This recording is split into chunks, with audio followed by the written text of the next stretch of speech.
बहुत ही प्यारा दिन है, तो बड़ा ही रिलैक्सिंग है दिन। बहुत ही अच्छा लगता है ऐसे आके सारी दुनिया से, मतलब सारे कामों से, दुनिया के कामों से दूर एक ट्रेल के अंदर आराम से सुकून से आके बैठो पानी के पास। पानी की हल्की हल्की आवाज़ आ रही है इधर से,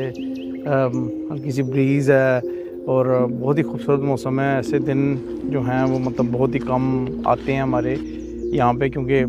ऑफ कोर्स कनाडा में हम रहते हैं, तो यहाँ पे समर भी बहुत शॉर्ट होता है और जो हमारा विंटर है वो बहुत ही